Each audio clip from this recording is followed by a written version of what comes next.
Hello, welcome all of you. तो हम जो इकोनॉमिक सर्वे के हैं लगभग 3 चैप्टर कंप्लीट कर चुके हैं। थोड़े थोड़े क्वेश्चन देख लिए। मेंस के मैंने कल क्वेश्चन भी दिया था, वो चेक कर ले कि ऑफलाइन किसी ने लिखा है तो। और जो ऑनलाइन जो देख रहे हैं यूट्यूब पे जब भी देखो तो ये इस तरीके के आपको क्वेश्चन आएंगे, उसी तरीके से आपको लिखना है। आज भी मैंने जितना भी करवाया है, जैसे आज हम क्या करने वाले हैं, 4th चैप्टर क्या कौन सा रहेगा अपना, औद्योगिक विकास। औद्योगिक विकास का अगर आप सिलेबस देखते हो अपने राजस्थान के अंदर में, राजस्थान इकोनॉमिक्स का मेंस का प्रीलिम्स का, तो इकोनॉमिक्स के जो मेंस वाले जो सिलेबस है उसके अंदर में लगभग 2 लाइन्स का सिलेबस है, 6 लाइन में 2 लाइन इसी के अंदर में।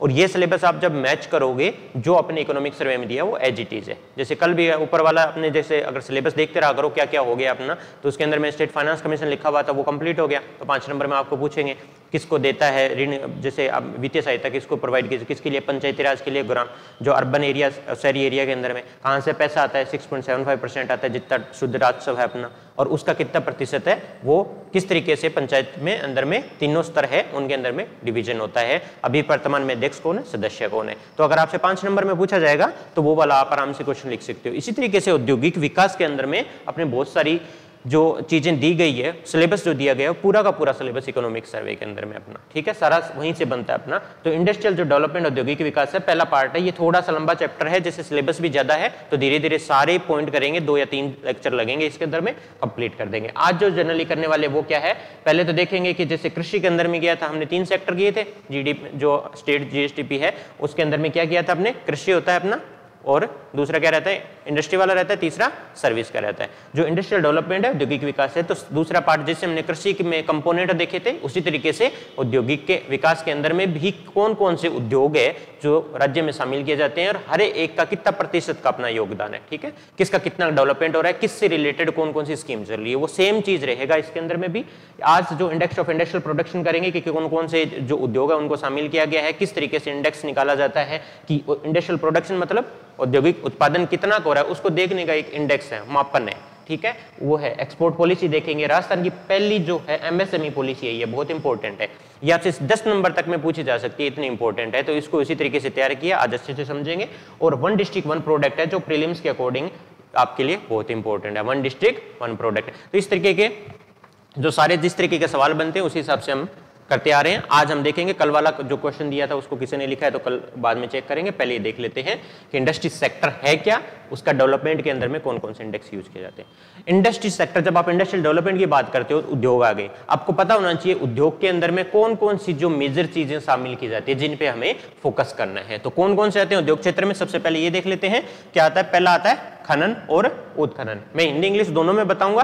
कुछ एक नाम है जैसे विनिर्माण हो गया, मैन्युफैक्चरिंग है, बहुत आसान रहता है बोलने के अंदर में। निर्माण हो गया, निर्माण को क्या बोलते हैं, कंस्ट्रक्शन हो गया। तो आपको जो नॉर्मल भाषा में भी आप यूज करते हो तो कंस्ट्रक्शन यूज करते हैं कि कंस्ट्रक्शन चल रहा है किसी घर का, है ना, तो वो वर्ड हो सकता है मैं वो यूज करूं, लेकिन मैं सारा बता दूंगा आपको। खनन उत्खनन के अंदर में कौन सा रहता है, माइनिंग वाला हिस्सा। माइनिंग आपने देखी कि राजस्थान के अंदर में बहुत सारे इलाकों के अंदर में माइनिंग होती है जहां पे आप खनन करते हो, मिनरल्स का खनन करते हो, ठीक है। उसके बाद में दूसरा पॉइंट क्या आता है, जो उद्योग क्षेत्र में शामिल करते हैं वो क्या रहता है, विनिर्माण। विनिर्माण का मीनिंग रहता है मैन्युफैक्चरिंग। विनिर्माण क्या है, मैन्युफैक्चरिंग, यानी कोई भी चीज प्रोडक्ट का मैन्युफैक्चर करना जिसके ऊपर में जो अर्थव्यवस्था आधारित रहती है उसको बोलते हैं अपने विनिर्माण। उसी से रिलेटेड कर लो निर्माण। निर्माण क्या रहता है, कंस्ट्रक्शन एक्टिविटीज। तो 2 चीज होगी, एक तो हाउस बिल्डिंग का कंस्ट्रक्शन, रोड का आपका बनाना हो गया, ये सारा क्या निर्माण क्षेत्र के अंदर में आ जाएगा। मैन्युफैक्चरिंग यानी प्रोडक्ट मैन्युफैक्चरिंग, जैसे कोई भी नया प्रोडक्ट आप बनाते हो उसको बोलते हैं विनिर्माण, ठीक है। फिर रहता है विद्युत,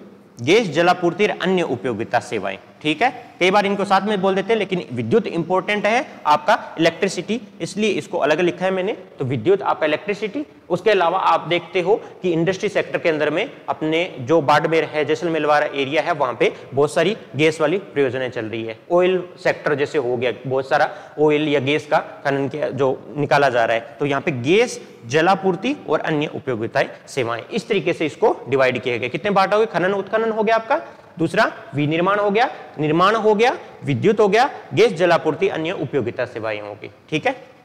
इनके हिसाब से अपने 4 पार्ट है मेजर, जिसमें विद्युत, गैस जलापूर्ति अन्य उपयोगिता सेवाएं एक में माना जाता है। जब हम 3.5 लाख करोड़ का जो जीएसवी है, इसका जीएसवी है जो एग्रीकल्चर का कितना था, एग्रीकल्चर का कितना था याद है, 3 ही सेक्टर इंपॉर्टेंट। एग्रीकल्चर का कितना था जीएसवी, 3.79 3.79 लाख करोड़ का था, ठीक है, अभी इतना ही था शायद, या 8-9 था कि 7-9 था, 7-9 था, ठीक है। वर्तमान जो इसका जीएसवी कितना रहेगा, हल्का सा कम है, इसका कितना था 3.58।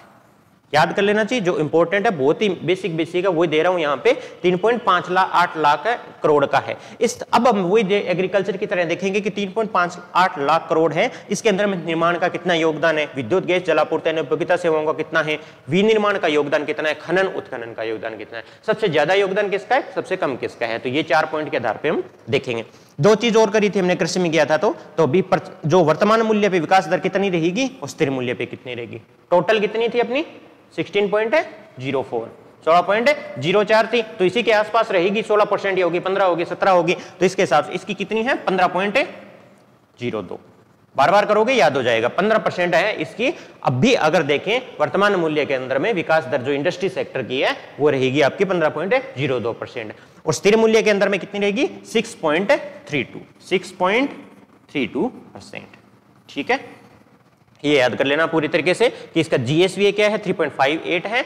अगर करंट अगर प्राइस पे देखो तो विकास दर जो है वो 15% रहेगी, स्थिर मूल्य पे देखोगे तो 6.32% रहेगी। ठीक है, अब ये 3.58 लाख करोड़ है, इसको हम चलो चारों सेक्टर के अंदर में डिवाइड करते हैं। ये देखो सबसे ज्यादा जो है वो कितना परसेंट है 41.26%, 41.26% है। ये किसका है, ये विनिर्माण सेक्टर का है, ये है मैन्युफैक्चरिंग का। सबसे ज्यादा किसका रहेगा इसमें हिस्सा, सबसे ज्यादा रहता है मैन्युफैक्चरिंग का। ठीक है, पहला वाला। तो दूसरा पॉइंट सबसे उसके बाद में कौन आता है 32.76%, किसका आ गया 32.76% आपका, लगभग 32.7% है, वो कौन सा रहता है निर्माण का रहता है। ठीक है, मैन्युफैक्चरिंग, विनिर्माण, निर्माण, कंस्ट्रक्शन का। ठीक है, तीसरा जो रहेगा वो कौन सा रहेगा अपना 13.38% विद्युत गैस जलापूर्ति और अन्य उपयोगिता सेवाएं। बिकॉज ये थोड़ी है इसलिए इनको एक साथ ही कर दिया गया, विद्युत गैस जलापूर्ति वाली सेवाएं। उसके बाद रहता है आपका खनन और उत्खनन, खनन उत्खनन 12.6%, खनन उत्खनन रहता है 12.6%। इस तरीके से 4 पार्ट में डिवाइड किया गया, याद रख लेना। ये सबसे ज्यादा रहता है मैन्युफैक्चरिंग सेक्टर, वो रहता है आपका लगभग 41%। उसके बाद में रहता है कंस्ट्रक्शन, निर्माण, वो रहता है आपका 32.7%। तीसरा रहता है आपका विद्युत गैस जलापूर्ति वाली सारी सेवाएं, और अगर आपसे अलग से पूछा जाए विद्युत को अलग कर दिया जाए तो इसमें खनन उत्खनन का कितना रहता है 12.6%, वो ज्यादा हो जाएगा। समझ आ गया, इसमें डिफरेंस इतना ही है, इतना, इसके अलावा कुछ नहीं करना। उसके बाद जब आप उत्पादन को देखते हो तो देखो मैन्युफैक्चरिंग बहुत सारी चीजों की होती है, कंस्ट्रक्शन बहुत सारी चीजों का रहेगा, तो उस हिसाब से वेटेड एवरेज निकाल के सब हिस्सों का आपको पता होना चाहिए कि प्रोडक्शन क्या है। अब प्रोडक्शन क्या है, सीधा डाटा देखेंगे तो बहुत ज्यादा रहता है, इसलिए एक इंडेक्स बनाया गया है जिसको बोलते हैं इंडेक्स ऑफ इंडस्ट्रियल प्रोडक्शन, यानी जितना भी औद्योगिक उत्पादन है उसका एक सूचकांक बना दिया गया। उस सूचकांक से हमें पता लग जाता है कि औद्योगिक उत्पादन बढ़ा है या कम हुआ है, कौन से सेक्टर में कितना गिरावट आई है, किसमें बढ़ोतरी हुई है। तो पहले तो सबसे पहले अगर इंडेक्स ऑफ इंडस्ट्रियल प्रोडक्शन सीधा नाम लिखा गया आपके लिए तो उसमें क्या करना है आपको डेफिनेशन लिखनी है। क्या रहेगा, औद्योगिक उत्पादन सूचकांक एक समग्र संकेतक है जो दी गई एक निश्चित अवधि, ऑब्वियस बात है कि कोई भी सूचकांक होगा WPI CPI कहता है कि निश्चित अवधि यानी 1 साल के लिए निकाला जाता है, चयनित आधार वर्ष पर, उसमें भी गया था हमने आधार वर्ष थे, इनमें भी आधार वर्ष रहेगा, चयनित आधार वर्ष पर औद्योगिक उत्पादों की उत्पादन की मात्रा में अल्प अवधि परिवर्तनों को दर्शाता है। ठीक है, उनको मापता है, यानी कि जितना भी औद्योगिक उत्पाद अपने पास जितने भी प्रोडक्ट है, 100 प्रोडक्ट है, 1 लाख प्रोडक्ट है, 1000 प्रोडक्ट है, उनमें उत्पादन की जितनी भी इनकी मात्रा है, ठीक है, हर एक के उत्पादन की कितनी मात्रा थी, उसमें इस अल्प अवधि यानी 1 साल के अंदर में उस उत्पादन मात्रा में कितना चेंज हुआ है वो अपना बताता है औद्योगिक उत्पादन सूचकांक। ठीक है, इंडेक्स ऑफ इंडस्ट्रियल प्रोडक्शन क्या बताता है कि एक निश्चित अवधि में चयनित आधार वर्ष के आधार पर कि उससे कितना परिवर्तन आया है, औद्योगिक जितने भी उत्पाद है उनके उत्पादन की मात्रा में कितनी आपकी वृद्धि हुई है या घटे हैं, वो उसमें कितना परिवर्तन आया है वो बताते हैं अपने IIP। ठीक है, समझ आ गया। IIP का मासिक आधार पर संकलन किया जाता है, मासिक आधार पर संकलन करोगे आप, जैसे इसका करते थे WPI के करते थे, CPI करते तो मासिक आधार पर इसका संकलन किया जाता है, और राज्य में औद्योगिक निष्पादन का प्रमुख संकेतक है, ये बताता है कि कितना का अपना इंडस्ट्रियल प्रोडक्शन हो रहा है। यहाँ पे अपने आधार वर्ष की बात करी थी तो IIP का आधार वर्ष अभी क्या है 11-12 2000, याद कर लेना इसको, 2011-12 है IIP का। सीधा ये वन लाइनर आ सकता है क्वेश्चन, जैसे WPI CPI का बहुत सारे करे थे। आधार वर्ष इसका क्या रहेगा IIP का 2011-12 रहेगा। IIP श्रृंखला के अंदर में जो आधार वर्ष 2011-12 पे चल रही है, 3 व्यापक श्रेणियों आधारित विनिर्माण, खनन और विद्युत। इसके अंदर में शामिल जो है कौन कौन से प्रोडक्ट शामिल किए गए? दो चीज की गई, एक तो विनिर्माण किया गया, एक आपका खनन किया गया, एक है विद्युत। तीन श्रेणियों के अंदर में जितने भी आते हैं उनको डिवाइड करके और अपन देखते हैं कि इंडेक्स ऑफ इंडस्ट्रियल प्रोडक्शन कितना का है। समझ आ गई ये बात? ठीक है, तो आईआईपी का डेफिनेशन लिख देना, उसके बाद में उसका देख लेना किस आधार पे होता है, मासिक आधार पे होता है, उसका आधार वर्ष बता देना, और उसके अंदर में तीन जो शामिल होते हैं वो कौन से हैं? विनिर्माण है, खनन है और विद्युत है। ठीक है, अब आते हैं आगे। आपकी बहुत सारी अभी आंकड़े तो हमने देख लिए, इतने इंपॉर्टेंट आंकड़े थे। इंडस्ट्रियल सेक्टर है, उसके अंदर में इंडस्ट्रियल सेक्टर के अंदर में इतने इंपॉर्टेंट आंकड़े थे। उसके बाद हम चलते हैं जो सबसे इंपॉर्टेंट है, जैसे अभी एमएसएमई पॉलिसी आई है तो उसके ऊपर चलेंगे बिकॉज बहुत ज्यादा इंपॉर्टेंट है। उससे पहले समझते हैं कि एमएसएमई, जिसका नाम सूक्ष्म लघु और मध्यम उद्यम जिसको बोलते हैं, एमएसएमई एंटरप्राइज है, उसमें क्या रहेगा, किसको बोलते हैं? इसको माइक्रो, स्मॉल और मीडियम एंटरप्राइज। अब इनकी डेफिनेशन देख लेते हैं, किसको माइक्रो बोला जाता है, किसको मीडियम बोला जाता है, ठीक है, किसको स्मॉल बोला जाता है। उसके बाद देखा जाएगा कि इनको प्रमोट करने के लिए गवर्नमेंट क्या कर रही है। सिंपल हो सकता है, आपको डायरेक्ट क्वेश्चन पूछा जाएगा कि राजस्थान के अंदर में नई एमएसएमई पॉलिसी के तहत बताइए कि क्या क्या नए प्रयास किए जा रहे हैं एमएसएमई जो सेक्टर है उसको प्रमोट करने के लिए। तो सारे अपने पास जितनी भी इसके अंदर योजना दी गई है वो सारी देख लें। एमएसएमई क्या है? 1 जुलाई 2020 से पहले क्या करते थे कि एमएसएमई को दो पार्ट में बांटा था, मैन्युफैक्चरिंग और सर्विस के अंदर में, कि ये वाला मैन्युफैक्चरिंग वालों के अंदर में ज्यादा पैसा लगता है इन्वेस्टमेंट स्टार्टिंग में, सर्विस वालों में पास में स्टार्टिंग में कम पैसा लगता है, तो इसलिए इसको मैन्युफैक्चरिंग और सर्विस में डिवाइड किया गया था पहले, ठीक है, जब एमएसएमई आया था। अब 1 जुलाई 2020 को क्या कर दिया गया है, इसके अंदर में तीन पार्ट में डिवाइड में एमएस जो मैन्युफैक्चरिंग सर्विस को हटा के दोनों को बराबर करके तीन पार्ट में डिवाइड किया गया है कि सूक्ष्म उद्यम होगा, लघु होगा और मध्यम उद्यम होगा। माइक्रो, स्मॉल और मीडियम तीन पार्ट में इन्वेस्टमेंट के आधार पे और टर्नओवर के आधार पे। दो पॉइंट याद रखने हैं, एक तो आपका इन्वेस्टमेंट कितना है, एक टर्नओवर टोटल कितना है। ठीक है, स्टार्टिंग में पैसा लगाते हो और कितने प्रोडक्ट बेचे हैं, जो टोटल आपका पैसा मिला आपको वो आपका टर्नओवर हो जाएगा। तो उसके आधार पे आपको सूक्ष्म, लघु और मध्यम उद्यम में डिवाइड किया गया। अब सिंपल और डिफरेंस रहेगा सिर्फ इन्वेस्टमेंट कितना हुआ है, टर्नओवर कितना हुआ है। अब देखते हैं सूक्ष्म उद्यम में क्या है, जहां संयंत्र और मशीनरी या उपकरण में निवेश कितना है, 1 करोड़ का। 1 करोड़ से कम का निवेश आप करते हो स्टार्टिंग में किसी भी उद्यम में, और टर्नओवर आपका 5 करोड़ से भी अधिक नहीं जाता है, तो वो कौन से के अंदर में माना जाएगा, माइक्रो के अंदर में माना जाएगा। बिल्कुल सूक्ष्म उद्यम माना जाएगा, ठीक है, माइक्रो एंटरप्राइज माना जाएगा। लघु उद्यम किसको बोलते हैं, ये सेम चीज, निवेश कितना नहीं होना चाहिए, 10 करोड़ से अधिक नहीं होना चाहिए। निवेश कितना, 10 करोड़ से अधिक नहीं होना चाहिए। पहले में 1 करोड़, दूसरे में 10 करोड़।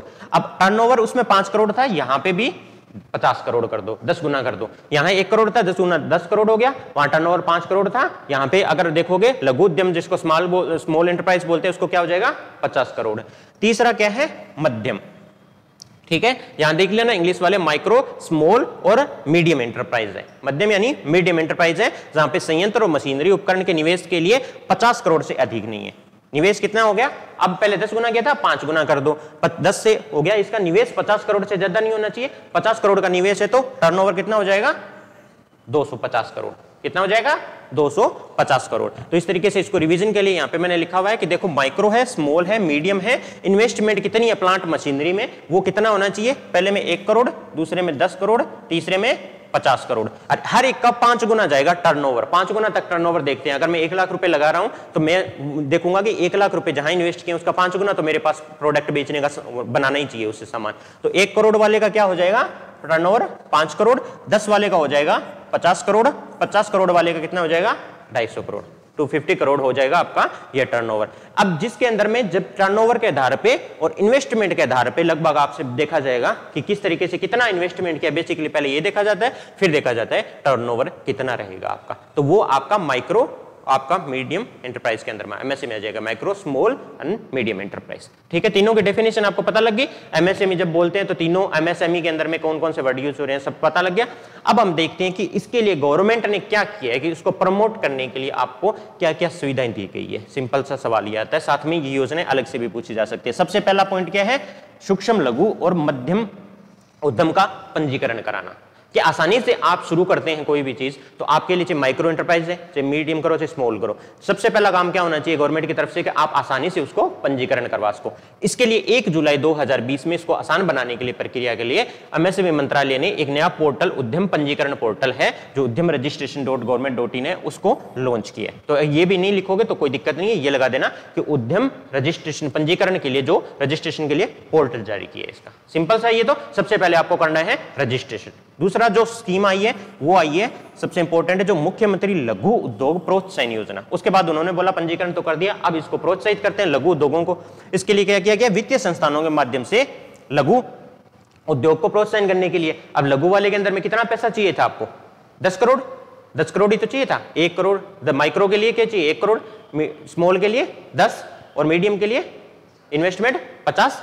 ठीक है, आपको ये चाहिए वित्तीय संस्थानों के माध्यम से, इसलिए जो 10 करोड़ चाहिए उसका ऋण आपको उपलब्ध करवा दिया जाएगा। कमर्शियल बैंक के थ्रू हो चाहे किसी के थ्रू भी हो, जो भी वित्तीय संस्थान है उससे आपको 10 करोड़ का प्रोवाइड करवाया जाएगा। मुख्यमंत्री लघु उद्योग प्रोत्साहन योजना है। ठीक है, इसको प्रारंभ कब किया गया था, याद कर लो, 13 दिसंबर 2019 को। 13 दिसंबर। हर एक जो इंपॉर्टेंट योजना है, देखो हर सेक्टर की सिर्फ और सिर्फ इंपॉर्टेंट योजनाएं अपने कर रहे हैं जो डायरेक्ट पूछा जा सकते हैं। सबकी डेट जो अभी लेटेस्ट 19-20 वाली है एग्जैक्ट याद होनी चाहिए आपको, कभी भी सीधा क्वेश्चन गलत हो जाएगा। नहीं तो मुख्यमंत्री लघु जो प्रोत्साहन योजना के अंदर में क्या लिखोगे, 13 दिसंबर 2019 को आपकी शुरू की गई थी।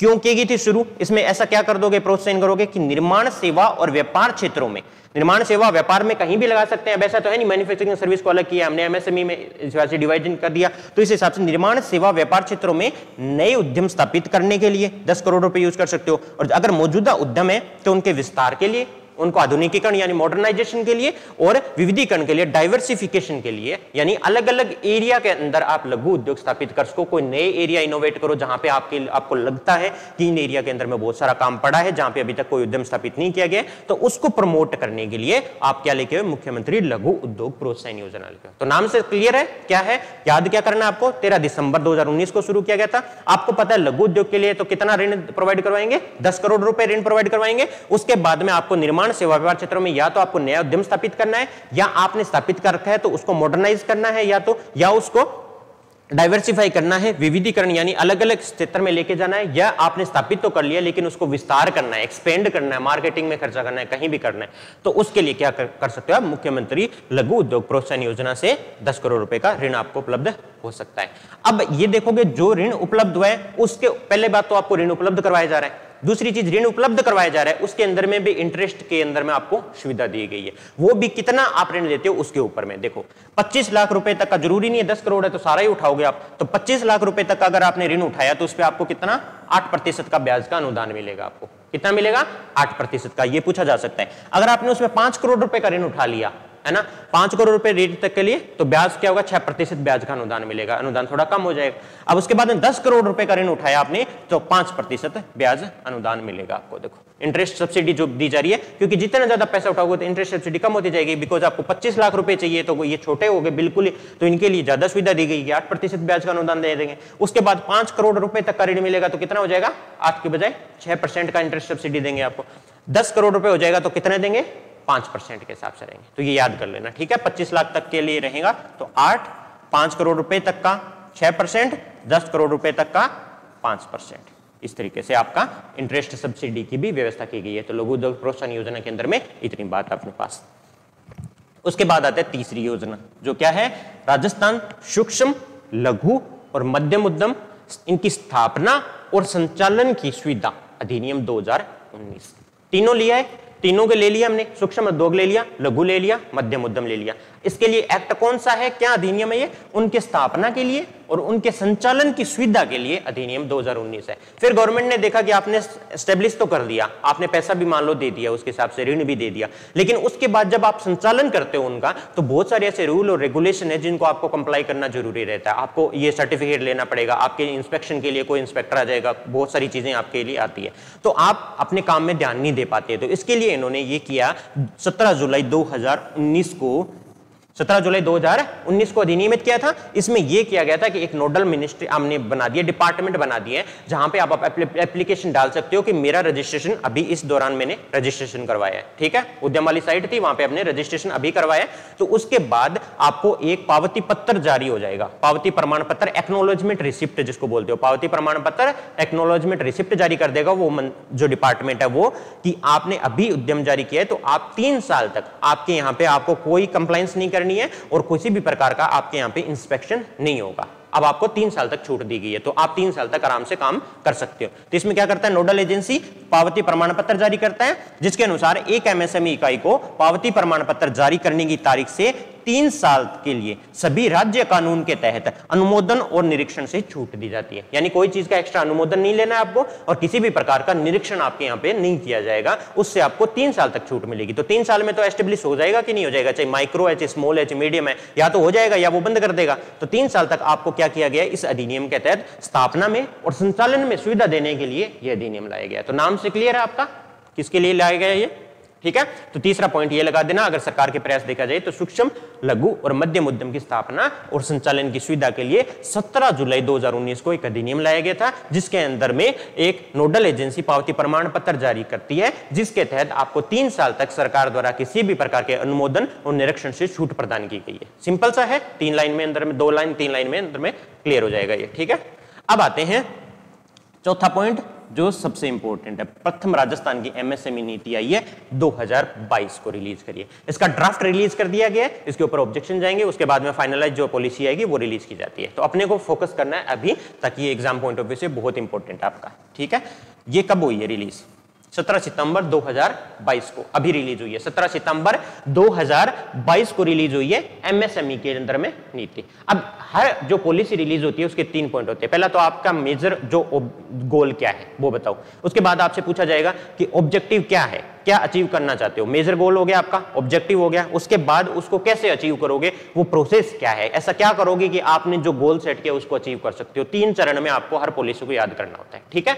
तो इसमें क्या है, उद्योगों की सभी श्रेणियों को विकसित करना, निवेश को बढ़ावा देना, रोजगार के अवसर की वृद्धि करना। मेजर जो गोल क्या है इसका, कि सारी श्रेणियां उद्योग की उनको विकसित करना है, सारा विकसित करेंगे एमएसएमई की सारी श्रेणी को, माइक्रो है, स्मॉल है, मीडियम है, सबको विकसित करेंगे, निवेश को बढ़ावा देंगे, ठीक है। उसके लिए क्या चाहिए होगा, इन्वेस्टमेंट, तो हम निवेश को बढ़ावा देंगे। तीसरा क्या करना पड़ेगा, हमें रोजगार के अवसरों में वृद्धि करना पड़ेगा। ऑब्वियस सी बात है, अगर निवेश को बढ़ावा दोगे, नया उद्यम खुलेगा तो उसके अंदर में रोजगार तो मिलेगा ही। तो 3 पॉइंट हो गए, ये आपका रह गया पहला पॉइंट, ठीक है। ये क्या करना चाह रही है, मेजर गोल क्या है। उसके बाद में आप देखोगे कि जीएसटीपी के साथ साथ निर्यात में एमएसएमई के योगदान को बढ़ावा देना। दूसरा गोल विजन क्या है इसका, कि जीएसटीपी हमने देखा था इसका कितना है, हिस्सा कितना है, एमएसएमई का हिस्सा बहुत कम होगा, क्योंकि 3.58 तो टोटल ही है। इसके अंदर में MSME, micro small medium enterprise है, इनका हिस्से जो है हिस्सा है वो जीएसपी जो या बोल दो जीएसडीपी के अंदर में बढ़ाना है। और दूसरा क्या करना है, निर्यात जो करते हो उसके अंदर में भी एमएसएमई के प्रोडक्ट को बढ़ाना है, ठीक है। समझ आ गया विजन क्या है इसका, विजन क्या है, सारी श्रेणी विकसित करना, निवेश को बढ़ावा देना, रोजगार के अवसरों में वृद्धि करना, और जीएसटीपी के साथ साथ ही निर्यात के अंदर में जो एमएसएमई है उनके प्रोडक्ट्स हैं उनको योगदान को बढ़ावा देना। समझ आ गए।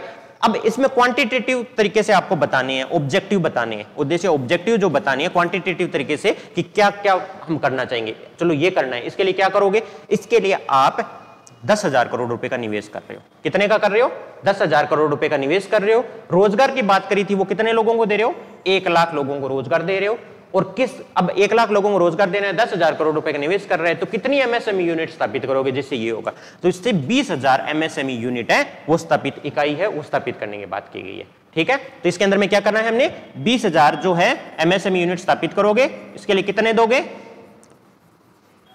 10,000 करोड़ रुपए दोगे, निवेश करोगे, और जॉब कितनों को मिलेगी, 1 लाख को मिलेगी। सिंपल है ये गोल। और आपका विजन पूछ लिया जाए, ऑब्जेक्टिव पूछ लिया जाए, तो आपको सबसे पहले क्या लिखना है, आपको ये लिखना है। इसके अंदर में एक और पॉइंट है कि शुद्ध दोष और शुद्ध शून्य प्रभाव प्रमाणन प्राप्त करने के लिए 9,000 एमएसएमई को सुविधा प्रदान करेंगे। दूसरा पॉइंट क्या है इसके अंदर में, ये तो काम करेंगे, इसके साथ ही 9,000 एमएसएमई ऐसा है जहां पे जीरो डिफेक्ट, जीरो इफेक्ट के अंदर में काम करेंगे। ये क्या होता है, शून्य दोष और शून्य प्रभाव, कभी सुना है, शून्य दोष शून्य प्रभाव, जीरो डिफेक्ट का मीनिंग है कि जो एमएसएमई प्रोडक्ट बनाएगी उसके अंदर में डिफेक्ट जीरो होना चाहिए। 9000 एमएसएमई के ऊपर में हम उनको इनेबल करेंगे कि उनके अंदर में जो प्रोडक्ट का डिफेक्ट है किसी भी तरीके से वो बिल्कुल नहीं होना चाहिए, ताकि इफिशिएंसी बढ़ेगी। ऑब्वियस सी बात है, जो फालतू का जो खराब हो रहा है वो माल वो खराब नहीं होगा। और जीरो इफेक्ट मींस उनका क्लाइमेट पे इफेक्ट क्या है उसको भी हमें शून्य करना है, ताकि लॉन्ग टर्म तक ये एमएसएमई चल सके। क्योंकि क्लाइमेट पे अगर एडवर्स इफेक्ट होगा तो वो एमएसएमई आज नहीं तो कल 10 सालों में बंद हो जाएगी। तो इस तरीके से 9000 इकाई ऐसी है जिनको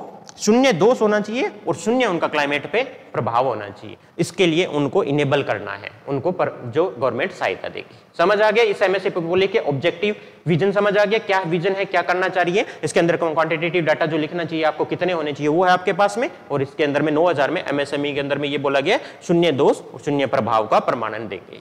अब ऐसा करोगे कैसे, कैसे प्राप्त करोगे ऐसे, जो आपने ये तो बोल दिया। अब इसके अंदर में जो स्टेप वाइज प्रोसेस है या कैसे इनेबल करोगे 20000 एमएसएमई को, वो प्रक्रिया भी आपके पास में होनी चाहिए ताकि 10 नंबर का है तो कर सको। पहला सबसे पहला क्या होगा, क्या क्या प्रावधान करोगे उद्योगों के लिए। जैसे आपको चाहिए तो भूमि आवंटन कर दोगे। सबसे पहले क्या चाहिए, भूमि तो चाहिए जहां पे आप लगाओगे। फिर बुनियादी ढांचे का विकास करोगे, स्मार्ट औद्योगिक क्षेत्र एमएसएमई क्लस्टर का विकास करोगे। ठीक है, दूसरा क्या काम करोगे, बुनियादी ढांचे का जो बेसिक इंफ्रास्ट्रक्चर चाहिए वो बना दोगे। उसके बाद में उनके लिए जो स्मार्ट औद्योगिक क्षेत्र बना दोगे जहां पे सिर्फ एमएसएमई काम कर रही है। एमएसएमई के क्लस्टर बना दोगे जहां पे सारी एमएसएमई ही काम कर रही है, ताकि एक एमएसएमई को कुछ प्रोडक्ट की चाहिए होगा तो दूसरे एमएसएमई से हेल्प ले सकती है। तो ऐसा नहीं बड़ी इंडस्ट्री के बीच में लगाएंगे, एमएसएमई का अलग से क्लस्टर बना देंगे। ठीक है, फिर उत्पादों की गुणवत्ता में सुधार करोगे। अब एमएसएमई के प्रोडक्ट बिकने भी तो चाहिए, एक्सपोर्ट में उनका हिस्सा बढ़ाना है, जीएसपी में हिस्सा बढ़ाना है, तो एमएसएमई के प्रोडक्ट अट्रैक्टिव होनी चाहिए, उनके उत्पाद की गुणवत्ता होनी चाहिए। तो तीसरा पॉइंट क्या करोगे आप, उत्पादों की गुणवत्ता में सुधार करोगे उनकी।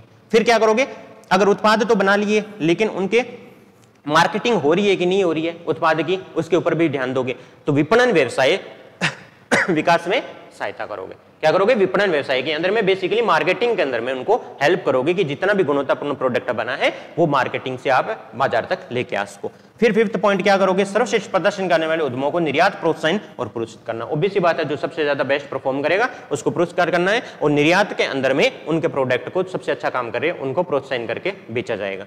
फिर महिला, अनुसूचित जाति, अनुसूचित जनजाति और विशेष रूप से सक्षम व्यक्तियों से संबंधित उद्यमियों के लिए विशेष प्रावधान। ये तो हमेशा होता ही आया है कि अगर कोई भी स्कीम होगी उसमें महिलाओं के लिए या अनुसूचित जाति जनजाति के लोग काम कर रहे हैं, या स्पेशल एबल जो लोग हैं विशेष रूप से सक्षम व्यक्ति है उनके लिए मनरेगा तक में की हुई है, तो यहाँ तो करेंगे, तो उनके उद्यमियों के लिए विशेष प्रावधान। तो इस तरीके से अपने क्या करना चाह रहे हैं, एमएसएमई को है उसको प्रमोट करने की एक कॉम्प्रहेंसिव पॉलिसी है जिसको अपन लेके आए हैं। समझ आ गई पॉलिसी पूरी, लिख दोगे आराम से।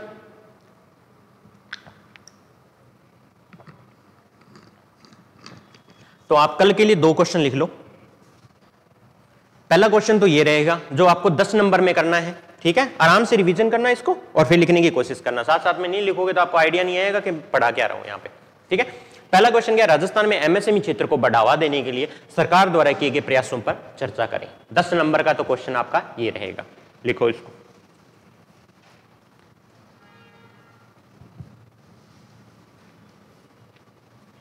राजस्थान में एमएसएमई क्षेत्र को बढ़ावा देने के लिए सरकार द्वारा किए गए प्रयासों पर चर्चा करें। Discuss efforts made by government for promotion of MSME sector in Rajasthan.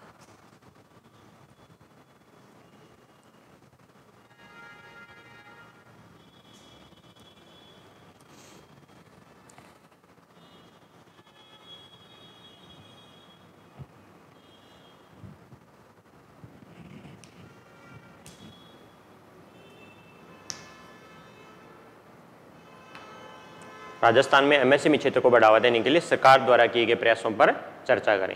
इसको लिखना है, अच्छे तरीके से लिखना है। कैसे अप्रोच करते हो आप, सबसे पहले क्या लिखते हो, 10 नंबर के अंदर में आपको ये क्वेश्चन आ जाएगा तो इसको कैसे अप्रोच करोगे इसकी प्रैक्टिस यहीं कर लेंगे। ठीक है, दूसरा क्वेश्चन है सिंपल सा, एक लाइन में ये लिख लेना, राजस्थान की एमएसएमई पॉलिसी। प्रथम राजस्थान एमएसएमई नीति 2022, बस ये हेडिंग डाल के 5 नंबर का क्वेश्चन इसके ऊपर में अगर आपसे आता है 5 नंबर के अंदर में ये सेपरेट पूछा जाए तो उसको कैसे अप्रोच करोगे वो लिख लो।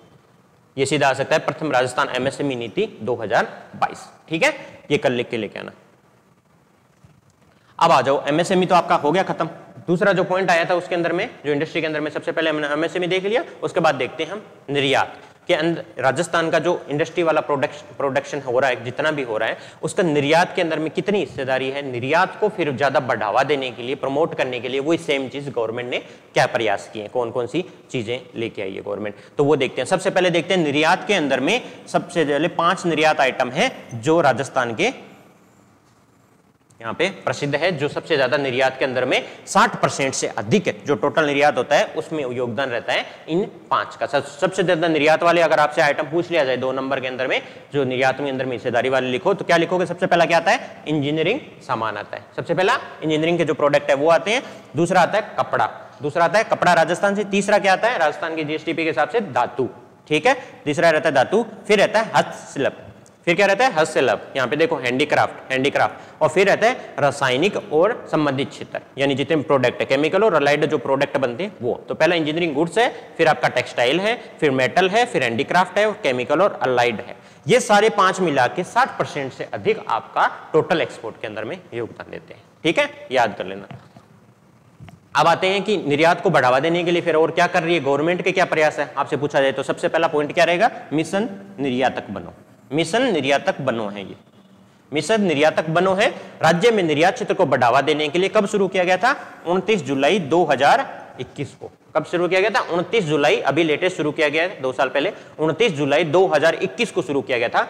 प्रदेश के विभिन्न क्षेत्रों में स्थित औद्योगिक इकाइयों के आधार पर नए निर्यातक बनाने का लक्ष्य निर्धारित किया गया। इसमें बोला गया कि अलग अलग जिले हैं, अलग अलग जिलों के अंदर में अलग अलग औद्योगिक इकाइयां हैं, तो उन्होंने बोला कि अलग अलग जिलों में औद्योगिक इकाइयों के आधार पर खुद से आप एफर्ट लगाओ कि आपका जो प्रोडक्ट है उसकी डिमांड कौन से देश के अंदर में है और कौन है जहां पे आपका खरीद सकता है, तो आप खुद से निर्यातक बनो, ठीक है। मिशन निर्यातक बनो का मतलब क्या है? इनेबल करना है सबको कि विभिन्न जिलों में जितनी भी औद्योगिक इकाइयां हैं उनके आधार पे नए नए निर्यातक बनाने का लक्ष्य निर्धारित किया गया। तो इससे पता लग जाएगा कि ये इंडस्ट्री यहाँ पे स्थापित है और इस ये निर्यात किसको कर रही है? उसको कर रही है। कोई दूसरी इंडस्ट्री होगा इसका कहीं और प्रोडक्ट बिक रहा होगा तो वो वहां पे निर्यातक बनेगी, ठीक है। तो अपने अपने निर्यातक ढूंढना है जहां पे आप प्रोडक्ट बेच सको, ठीक है। 5 दिसंबर 2022 को अभी लेटेस्ट इसका दूसरा चरण शुरू हुआ है और ये कौन हैंडल कर रहा है? राजस्थान निर्यात संवर्धन परिषद करती है। राजस्थान निर्यात संवर्धन परिषद करती है। राजस्थान एक्सपोर्ट प्रमोशन काउंसिल है जो ये हैंडल करती है। राजस्थान के अंदर में एक्सपोर्ट को प्रमोशन करने के लिए एक काउंसिल बनाई गई है, वो इसको हैंडल करती है। दूसरा चरण 5 दिसंबर 2022 को शुरू किया गया है। बेसिक सी बात है, 29 जुलाई 2021 को शुरू की गई थी। हर जिले में औद्योगिक इकाइयों के आधार पे अपने अपने निर्यातक बनाने का लक्ष्य निर्धारित किया गया, जिसको बोलते हैं मिशन निर्यातक बनो, ठीक है। पहला पॉइंट तो ये। दूसरा क्या रहता है? राज्य निर्यात पुरस्कार योजना। हमने अभी एमएसएमई को देखा था कि अगर जो सबसे ज्यादा काम करेगा उसको निर्यात में प्रोत्साहन दिया जाएगा, तो वो कौन से पुरस्कार है? जो क्या पुरस्कार दिया जाएगा? राज्य में उत्कृष्ट निर्यातकों को पुरस्कृत करना है। अधिकतम 33 पुरस्कार दिए जाते हैं। अब ये डिस्ट्रिक्ट वाइज नहीं है सारे, 33 पुरस्कार का मीनिंग नहीं हर डिस्ट्रिक्ट को मिलेगा, 33 पुरस्कार देते हैं।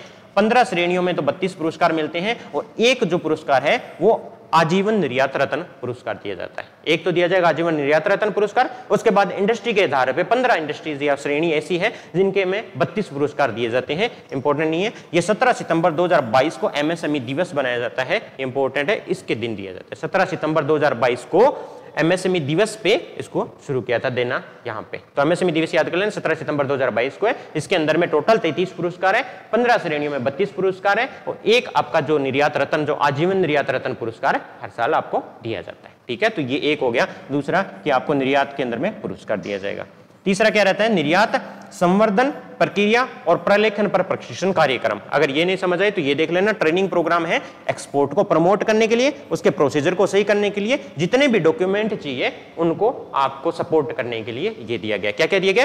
एक्सपोर्ट को प्रमोशन के लिए जो प्रोसीजर है उसको समझाने के लिए और डॉक्यूमेंट है। आपको अगर मान लो एक्सपोर्ट करना है, आपने आपका प्रोडक्ट लिया है, आपको बंदा मिल गया, लेकिन एक्सपोर्ट करने के लिए क्या क्या डॉक्यूमेंट लगेंगे? गवर्नमेंट को तो बताना पड़ेगा ना कि मैं ये प्रोडक्ट एक्सपोर्ट कर रहा हूं। तो अगर आपको नहीं पता है, वो प्रोसीजर नहीं पता है, आपको ये नहीं पता कि क्या क्या डॉक्यूमेंट चाहिए, तो उनके लिए एक ट्रेनिंग प्रोग्राम गवर्नमेंट जारी करती है ताकि वो समझाती है कि आपको ये डॉक्यूमेंट चाहिए, ये प्रोसेस आप फॉलो करो, ये डॉक्यूमेंट सबमिट करा के इस तरीके से आप अपना जो प्रोडक्ट है उसको एक्सपोर्ट कर सकते हो, ठीक है। ये 2012 के अंदर में शुरू किया गया था और ये करवाता कौन है? राजस्थान एक्सपोर्ट प्रमोशन काउंसिल, जो मैंने बताया था एक्सपोर्ट को प्रमोशन करने के लिए काउंसिल है, वो ही इसको ट्रेनिंग प्रोग्राम देती है। तो ये लिखने के लिए बताया हूं मैं, बाकी इसके अंदर में ऐसे कोई डिटेल है नहीं है, समझ गए। डॉक्यूमेंटेशन के लिए, प्रोसीजर को समझाने के लिए राजस्थान के निर्यात संवर्धन परिषद है 2012 से लोगों को ट्रेन कर रही है कि किस तरीके से आपको प्रोसीजर फॉलो करना है। ये आपका रहेगा निर्यात को बढ़ावा देने। अब आता है अंतर्राष्ट्रीय विदेशी व्यापार मेलों में भागीदारी के लिए सहायता। अंतर्राष्ट्रीय विदेशों में अगर व्यापार हो रहा है, मेले हो रहे हैं, अगर आपके पास में ट्रेड फेयर हो रहे हैं, तो उनके अंदर में अगर आपको भागीदारी करना है, बिकॉज आपको प्रोडक्ट बेचना है, तो किन्हीं मेलों में जाना पड़ेगा अपना प्रोडक्ट लेकर के। तो उनमें भागीदारी बढ़ाने के लिए गवर्नमेंट ने 12-13 के अंदर में इसको शुरू किया गया था। अभी मार्च 2025 तक बढ़ा दिया, इसलिए थोड़ा सा इंपॉर्टेंट है कि मार्च 2025 तक इसको बढ़ा दिया है, चलेगा। इस साल ही बढ़ाया, 12-13 में शुरू किया गया था। योजना के कार्यान्वयन एजेंसी कौन रहेगी? राजस्थान निर्यात संवर्धन परिषद वही रहेगी, निर्यात संवर्धन परिषद सेम ही है। विदेशों में आयोजित होने वाले अनुमोदित व्यापार मेलों में, ऐसे नहीं अपनी प्राइवेट ही कोई व्यापार मेला है उसको चल रहा है, अनुमोदित, सरकार द्वारा अनुमोदित होना चाहिए कि हाँ सऊदी अरब के अंदर में ये मेला है जिसके अंदर में हम अपने प्रोडक्ट कोई भी भेज सकते हैं, वो गवर्नमेंट के द्वारा अनुमोदित होना चाहिए। भाग लेने वाली इकाइयों को उनके द्वारा भुगतान किए गए भूमि किराए में 50% से अधिकतम दर 1 लाख रुपए की दी जाएगी। जितना भी भूमि किराया लगता है वहां पे जाके के आपको प्रोडक्ट का प्रमोशन करने के लिए उसमें 50% दे देंगे, और यह अधिकतम कितना रुपए देंगे? 1 लाख रुपए देंगे कि 1 लाख रुपए तक का हम वहन कर लेंगे। गवर्नमेंट बोलती है बाकी जाके अपना प्रमोट करो। ये 12-13 के अंदर में शुरू की गई थी अंतर्राष्ट्रीय विदेशी व्यापार मेलों के अंदर। एक्सपोर्ट प्रमोशन के लिए क्या क्या पॉइंट आपके पास होने चाहिए? सही है ना। अब रहता है कि एक जिला एक उत्पाद, लास्ट टॉपिक है आज का, एक जिला एक उत्पाद। अब इन्होंने, गवर्नमेंट ने ये बोला है कि प्रत्येक जिले में निर्यात क्षमता वाले उत्पाद और सेवाओं की पहचान करना, कि हर जिले की स्पेशलिटी क्या है, हर जिले में कौन सा प्रोडक्ट है वो स्पेशल है जिसके ऊपर में सारे लोग फोकस करते हैं, सारे लोग जानते हैं उसको, तो उसी को प्रमोट करो, उसी का प्रोडक्शन बढ़ाओ ताकि आप सबसे ज्यादा निर्यात कर सको उसी का। प्रत्येक जिले में निर्यात क्षमता वाले प्रोडक्ट कौन से हैं, सेवा कौन सी है, उनकी पहचान करना, उनको बढ़ावा देना, और प्रत्येक जिले को एक संभावित निर्यात केंद्र के रूप में स्थापित करना। इसका काम क्या है? 33 जिले हैं, हर जिले का एक प्रोडक्ट होगा जो चूज करेंगे कि मेरा इस प्रोडक्ट के अंदर में सबसे ज्यादा है, मतलब में सब लोग जानते हैं इस जिले के अंदर में ये प्रोडक्ट हम बनाते हैं। अब वो प्रोडक्ट को क्या करना है, ऐसी को सबको पहचान करना है। पहले नाम दिया गया है, सब देखना पड़ेगा हमें, 33 के 33 जिलों के प्रोडक्ट देखने पड़ेंगे कि कौन से जिले के अंदर में कौन सा प्रोडक्ट फेमस है, ठीक है। उसके बाद उनको बढ़ावा देना, हर जिले को निर्यात केंद्र के रूप में बदलना है। राज्य के सभी जिलों में संबंधित जिला कलेक्टर की अध्यक्षता में जिला स्तरीय निर्यात प्रोत्साहन समिति बनाई गई है। जिला स्तरीय क्या बनाई गई है? निर्यात को प्रोत्साहन देने की समिति बनाई गई है। उसके अंदर में किसके अध्यक्षता कौन रहता है, कौन करता है इसमें? सब जिला कलेक्टर करता है। जिला कलेक्टर क्या रहता है? निर्यात जो प्रोत्साहन समिति है उसका अध्यक्ष रहेगा, और वो देखेंगे कि कौन सा प्रोडक्ट है। प्रोडक्ट की लिस्ट आ चुकी है सारी, जो पिछली बार जो कॉलेज लेक्चर वाला हुआ था उसमें तो पूछ लिया गया था, लेकिन अब आरएस के अंदर में भी कभी भी पूछा जा सकता है। ये जो आपको दिख रहे हैं सारे प्रोडक्ट है, हर स्लाइड्स में 11-11 है। एक बार मैं बता देता हूं, इनको अच्छे से बारी बारी रिवीजन करके याद कर लेना, ठीक है, जो प्रोडक्ट है का। अब देखो अजमेर के अंदर में प्रोडक्ट कौन सा चूज किया इन्होंने? ग्रेनाइट। पता होना चाहिए आपको अजमेर के अंदर में कौन सा चूज किया है, याद करना आपको, ग्रेनाइट। अलवर के अंदर में कौन सा है? Automobile parts. अलवर ने बोला कि हम किस पे काम करेंगे? ऑटोमोबाइल पार्ट्स में काम करेंगे, ये बना के हम निर्यात कर सकते हैं, इसमें हमारा अच्छा काम है, सब लोग जानते हैं। बांसवाड़ा क्या बोल रहा है? सिंथेटिक यार्न है जिसको हम बनाएंगे, जो हो सकता है स्टार्टिंग से बनाते गए उनके टेक्सटाइल के अंदर में उनका अच्छा है, बांसवाड़ा के अंदर में सिंथेटिक यार्न। 12 क्या बोलता है? मैं बनाऊंगा सोयाबीन वाले प्रोडक्ट। कौन है? सोयाबीन वाले। 12 का रहता है सोयाबीन का बनाऊंगा। हो सकता है अपने साइड से भी आएगा। मार्केट के अंदर में चूरू के अंदर में कौन सी चीज फेमस है, आपने भी देखा होगा कि ये चीज पे हम ज्यादा काम करते हैं, तो उसके ऊपर में प्रमोट किया जाएगा उसको। बाड़मेर को क्या बोला गया है? इसबगोल। बाड़मेर को इसबगोल वैसे फेमस है। भरतपुर में क्या फेमस है? शहद और खाद्य तेल। भरतपुर के अंदर में शहद और खाद्य तेल है। भीलवाड़ा के अंदर में क्या है? रेडीमेड जो गारमेंट्स है, डेनिम, वो फेमस है। भीलवाड़ा क्या बनाता है? जो टेक्सटाइल के अंदर में डेनिम वाले जो है रेडीमेड गारमेंट्स बनाता है, वो प्रमोट किए जाएंगे। बीकानेर है वो सिरेमिक के लिए। बीकानेर किसके लिए फेमस है? सिरेमिक, ठीक है। बूंदी है वो है चावल के लिए। बूंदी का प्रोडक्ट जो दिया गया है, जो डिस्ट्रिक्ट 1 प्रोडक्ट में, वो क्या दिया गया है?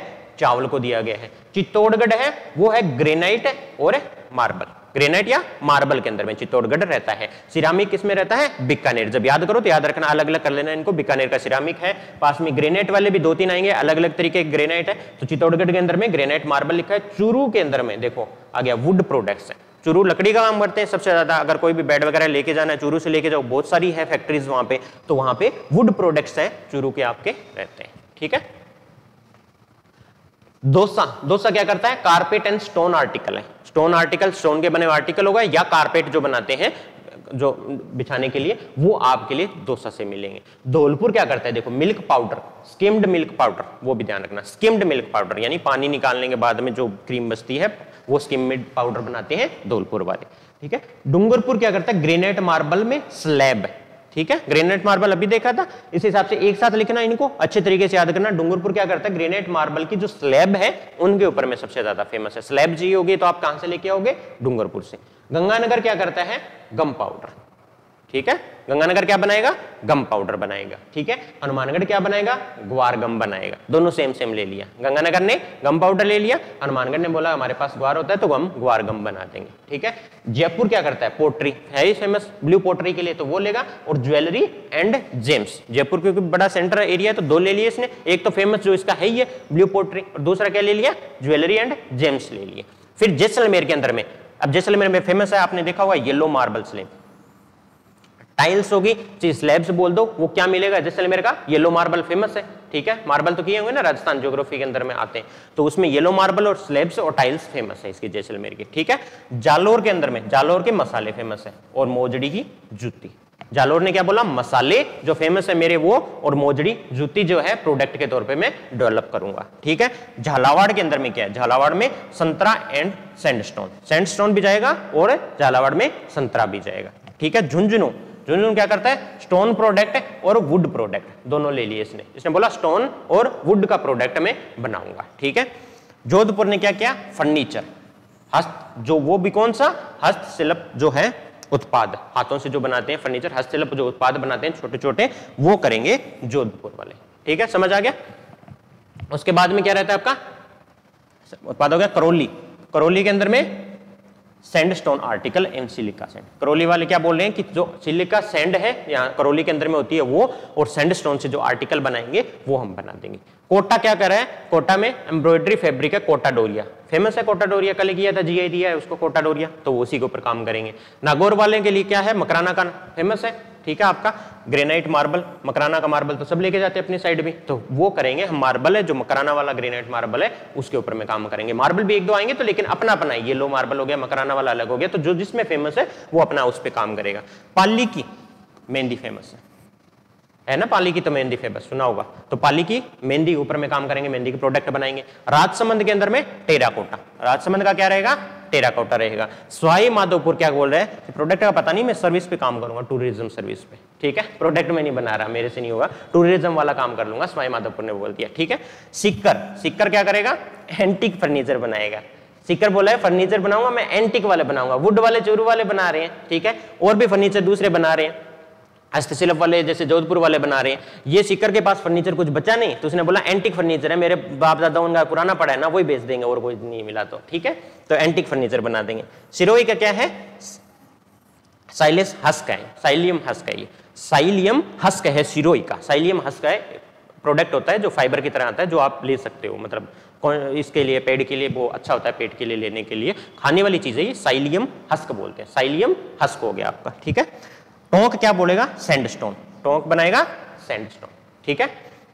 उदयपुर के लिए क्या है, ग्रेनाइट मार्बल, कौन सा वाला उदयपुर, मैंने बोला था ग्रेनाइट मार्बल दो तीन आएंगे, उनके एक साथ लिख लेना। ग्रेनाइट उदयपुर का कौन सा रहेगा, आइवरी कार्विंग, आइवरी कार्विंग, यानी क्या होता है कि जो मार्बल आपके ऊपर में देखा होगा, एक तो प्लेन मार्बल होता है, उसके ऊपर में ब्राउन के थोड़ी थोड़ी बूंद सी लगी रहती है उसके अंदर में, उनको बोलते हैं आइवरी कार्विंग, वो बनाते हैं, जो उसके अंदर में अलग ही उसके जो चमक आ जाती है वो बनाते हैं उदयपुर वाले, उदयपुर में आइवरी कार्विंग वाले रहते हैं।